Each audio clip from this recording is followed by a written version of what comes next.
réseaux sociaux sur les grandes places boobu léegi moo di ne dans les meilleurs délais. ñëpp jàpp ne c'est fourre-tout. Qu'en est-il réellement lan la. bon man dans ce meilleur délai là qu'est-ce qu'on peut entendre que les élections vont se tenir avant le 2 avril. xam nga man le plus important parce que on a deux problèmes. Parce que quand il y a un problème il faut savoir dans ce problème est-ce qu'il y a deux problèmes ou benn problème rek parce que sinon on pourra pas régler. ñaari problème lañ amoon. benn bi mooy kañ la ñuy am élection yi bi ci des Macky Sall dafi bëgg a toogaat 9 mois de plus voilà les deux problèmes qu'on avait. Conseil constitutionnel bi mu waxee moom réglé na problème mu njëkk bi de manière définitive et complète c'est-à-dire que ne aujourd'hui Macky Sall à partir du 2 avril il n'est plus président de la République du Sénégal Conseil constitutionnel wax na ko te nee na dina ko respecter donc voilà un problème de réglé n'est-ce pas. léegi nag mu des l'organisation des élections. Oui. Et en réalité ñun opposition bi jàpp naa ne bëgguñu Macky Sall organiser élection yi ñun li ñu bëgg mooy une entité indépendante organiser élection yi te loolu ñu mës a wax donc il faut être très intelligent et très stratégique aujourd'hui décision conseil constitutionnel bi dafa régler benn problème de manière définitive et complète mooy à partir du 2 avril moom Macky Sall moom nekkatu fi léegi nag on a du temps pour rapidement ñu trouver un processus boo xam ne day rassurer ñëpp ñu mën a dem ci ay élections. mais président si dialogue bi la ko yaakaaroon maintenant dafa mel ni dafa surseoir dialogue bi. fi mu nekk la trouvaille mooy des concertations. bon ça va dans le sens comme li ma wax rek man en tant que économiste planificateur li ma amal solo mooy la constitution va être respectée et on va aller aux élections rapidement maintenant on est en politique les élections ce n'est pas uniquement rek cadre juridique. il faut pourquoi on fait des élections on fait des élections pour créer benn légitimité ba noppi créer benn consensus autour d'un projet politique pour permettre à une nation d'être en stabilité pour 5 ans loolu mooy élection ma répéter pour nit ñi xam élection li ko tax a jóg mooy benn moment ñu créer benn légitimité autour d'un groupe ba noppi créer benn consensus autour d'un projet de société pour que nit ñi mën a am stabilité pendant 5 ans pour man loolu c'est tellement important que nañ jël temps bu dee 1 mois ñu jël temps 1 mois rek seet nu ñu koy régler pour que buñ ci génnee ñu am jàmm. pour man c'est très important. élection du rek nañ ko du rek loolu bien que ne nag je suis d'accord processus électoral ce n'est jamais parfait. donc aujourd'hui on a des candidats qui sont là nañ xool rapidement nu ñuy avancer. Il y a ces candidats-là mais consensus bi nga xamante ne moom la ñuy xaar pour aller à ces élections-là au niveau des candidats. gis nañ ne amul on entend des déclarations yoo xamante ne ça va à l'encontre du Conseil constitutionnel et du président de la République tey jii. bon ça c'est vrai et on le constate et looloo taxoon ça aurait été important que le président de la République il y a 6 mois mu def une véritable concertation pour que ñu teg processus électoral boo xam ne day clair et il ne l'a pas fait. Aujourd'hui il voit l'importance c'est-à-dire que ne dem na ba xam ne mënatul bokk tey il est pris il n'a plus que 6 semaines maximum devant lui et il a l'obligation parce que nag ça c'est sa responsabilité d'organiser des élections yoo xam ne day mucc ayib nañ ko joxe woon puso bi mu bañ koo mujjee mu réer ça c'est de sa responsabilité. Je considère aussi que c'est de la responsabilité de toutes les formations politiques du responsabilité ñëpp la ñëpp tey jii ñoo war a def de sorte que comme conseil constitutionnel wax na te xam nañ ne élection yi ça va se tenir rapidement et que Macky Sall à partir du 2 il ne sera plus président pour man les conditions sont réunies pour que rapidement ñu trouver des solutions ensemble parce que nag à partir du 2 avril Macky Sall ne sera plus là. Donc comme il ne sera plus là ñun ñoo fi nar a nekk donc comme ñun ñi fi nar a des nag il va falloir que ñu jël ñu am un sens de l'État toog waxtaan tout de suite trouver des solutions ci délai bu ndaw pour que épisode bi ñu fermer ko de manière complète et que nañu jublu ci développement parce que Sénégalais yi foofu la ñuy xaar. foofu lañ toll dinañ ñëw xam naa mooy dernier point bi ñuy boucler mais tey jii administration bi nga xamante ne moom moo war a organiser élection yi. Cette administration là n'a jamais été favorable à votre leader. tey jii comment comptez-vous vous y prendre également et gëm ne di ngeen dem à des élections yoo xamante ne transparentes lay doon surtout la cartographie électorale également est-ce que tey jii on vous a pas poussé à bout ba ngeen occulter l'essentiel c'est-à-dire la transparence des élections la cartographie électorale le fichier électoral entre autres points yooyu yëpp vous l'avez occulté et dire on va juste aux élections on va justement moo tax aujourd'hui avant bu fekkoonte ne Macky Sall conseil constitutionnel dafa valider ne dafa war a toog encore 9 mois je serai catégorique et unilatéral pour wax ak moom c'est-à-dire que bu jàllee gauche jàll droite mais maintenant qu'on sait qu'il part au 2 maintenant que nous savons que à partir du 2 il n'est plus président de la République mandat bi moom mënatu ko laal mais nous n'avons plus aucun intérêt pour bañ a toog discuter sur l'intérêt général pour man transparence aux élections yi ce n'est pas l'intérêt de Pastef parce que je refuse toujours d'analyser quelque chose du point de vue de Pastef seulement parce que su ma ko defee rek mooy maa ngi wàcc ci ligne Pastef parce que Pastef n'analyse jamais une situation par rapport à l'intérêt personnel je pars du principe que des élections transparentes yi nga xam ne fichier bi dañ ko xool carte électorale bi dafa leer processus bi yëpp dafa nekk lu ñu nangu loolu c'est l'intérêt du peuple sénégalais te loolu bu fekkente ne dañ cee war a waxtaan nañ jug taxaw ci taxawaay bi war andi ci contribution bo war pour que rapidement ñu mën a jàll cette étape pour man c'est fondamental bien qu'on est favori bien qu'on pense que ne élection yi moom ak nu ñu ko mën a organiser ñun ñooy gagner il est de l'intérêt du peuple sénégalais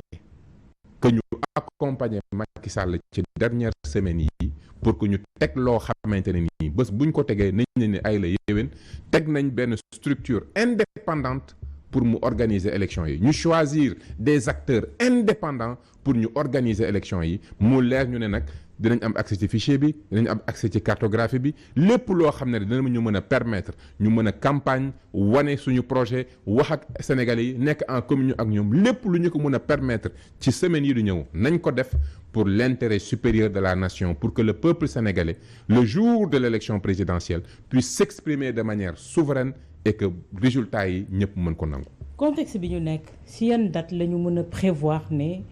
élection yi mën nañ ci am premier tour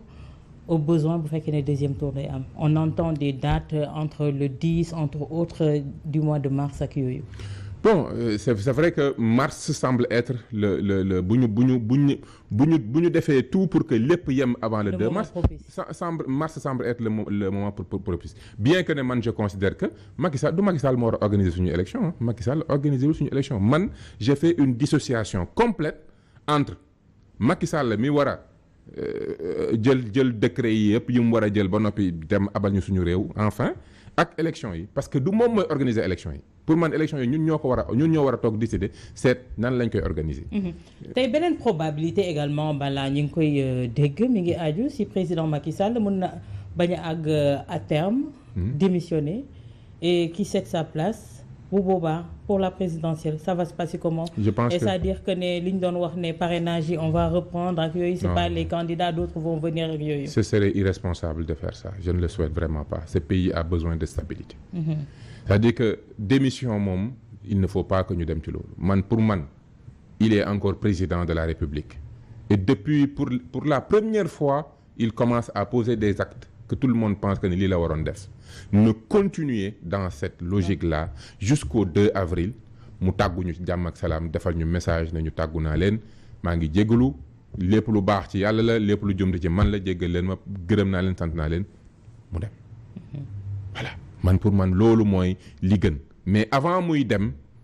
na véritablement teg de manière consensuelle dispositif électoral bi nga xam ne dañ koy verrouiller avant muy dem parce que nag dem bàyyi ak ñu fi assemblée nationale boo xamante ne nii ñun xam nañ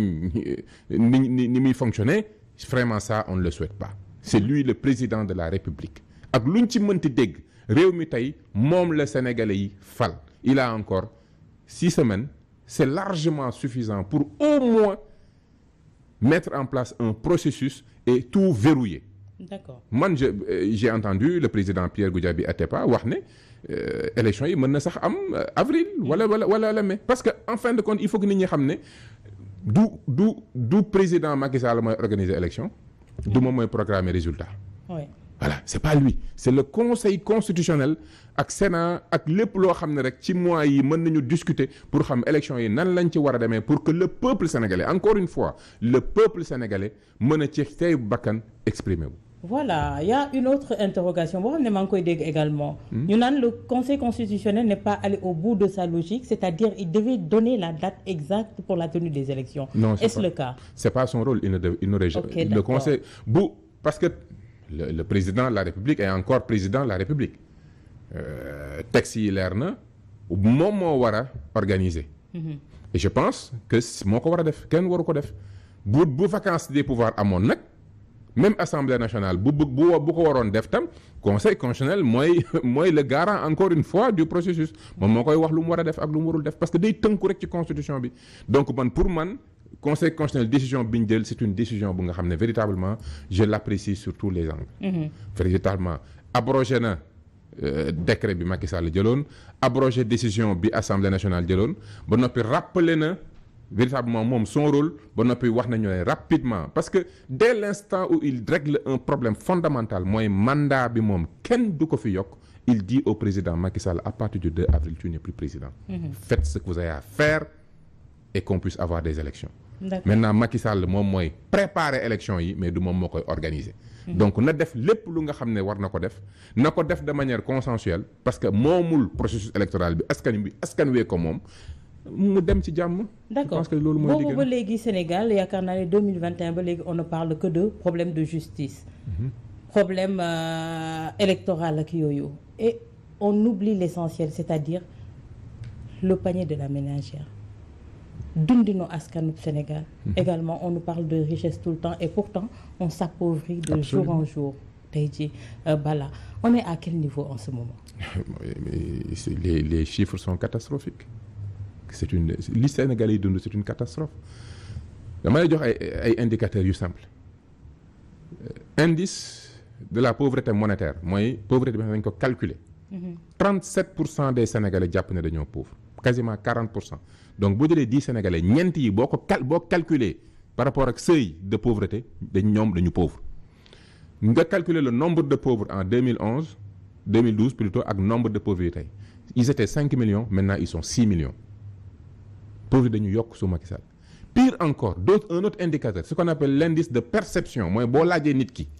ndax dafa jàpp dafa pauvre am déet boo jëlee 18 millions de Sénégalais les 9 millions de Sénégalais dañu jàpp ne ñoom dañoo pauvre et pourtant Macky Sall a eu entre ses mains 50 000 milliards yoo xam ne jox nañ ko waxuma 10 000 waxuma 20 j'ai dit 50 000 milliards le budgétisé sur 12 ans avec ça il a fait plus de pauvres avec ça boo calculer par des chiffres le nombre de pauvres c'est 4 sur 10 soo demandé au Sénégal tu as 9 millions de pauvres. Abdoulaye Wade bi mu fi toogee pendant 12 ans IDH indice de développement humain. te indice de développement humain dafa am solo parce que dafay mesurer niveau d'éducation niveau de santé ak niveau de productivité te ñooñu dafa fondamental on travaille éducation santé travail. Abdoulaye Wade nous a fait gagner 8 points. Parce que c'est par 0,8 mais il a gagné 8 points sur 12 ans. Et là on a régressé? Macky Sall a gagné 4 points. Ah ouais. Mais on a régressé sur les rangs. OK. dañu dellu ginnaaw ci rang mais dañu def contre-performance et c'est pour ça que moo tax ñu dellu ginnaaw yeneen réew yi ñu ngi évoluer par 8-9 points tous les 10 ans ñun on a fait avec Macky Sall on a fait 4 points. Macky Sall la ñëw nañu dama bëgg a émerger loo notre économie. Qui dit émergence dit taux de croissance à 2 chiffres minimum. mooy sa réew croissance am ci ay 12 14 16 la war a doon. Mais il nous l'avait promis. Il avait promis ba noppi teg nee na plan wu pour émerger loo économie bi la. Économie buy émerger donc ça veut dire que tu as des industries qui produisent. Sa balance commerciale dafa war a changer. li nga tu produis tellement que ne tu importes moins. La balance est déficitaire. Macky Sall waxuma la déficitaire mais déficit bi dafa aggravé wu bi mu ñëwee boo defee le rapport. Exportation contre importation on était à moins 1700 milliards aujourd'hui on est à 2400 milliards ma répété daf nañu dama leen di émerger loo seen économie dinañ produire lu ñuy consommer ba mu ëpp bu ñuy jaay ba nga xam ne li ñuy jéggaani ak li ñuy jaay rapport négatif bi dina wàññeeku parce que 1700 milliards la woon rapport négatif bi léegi rapport bi est à 2400 milliards te li koy firndeel mooy pays buy émerger taux de croissance am nee naa la 2 chiffres la ay 14 13 16 18 yéeg la moom bi mu fi toogee ba léegi boo cumuler tous ces taux de croissance nga def moyenne bi il est à 5,5 coow lu bëri li yëpp wax ju bëri bi yëpp sur 12 ans avec 50 000 milliards taux de croissance moyen 5,5 Abdoulaye Wade était à 3,2 Macky à 5,5 il nous avait promis l'émergence nga xool déficit budgétaire nous sommes à 6-7%. En plus il utilise 50 000 milliards parce qu'il a eu 15 000 milliards d'endettement.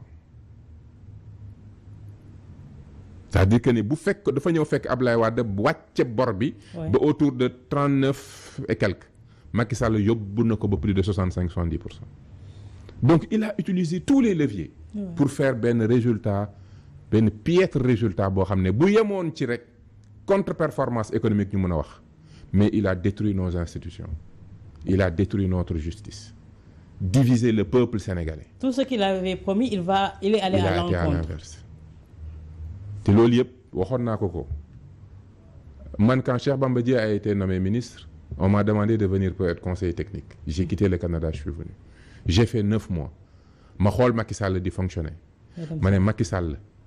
gëmul xam-xam pexe la gëm ma démissionné chaque fois ma ko koy wax Macky Sall xam-xam bokkul ak pexe yaa ngi pexe mais bés dina ñëw dootoo am pexe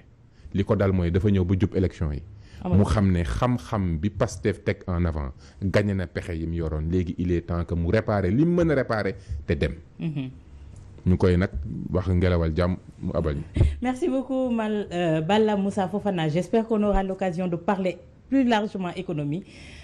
ci plateau yi di ñëw xam naa ce sera après les élections inchallah ça me fera plaisir ou pendant les élections bien sûr plateau boo xam ne on ne parlera que d'économie et loolu moo ma gënal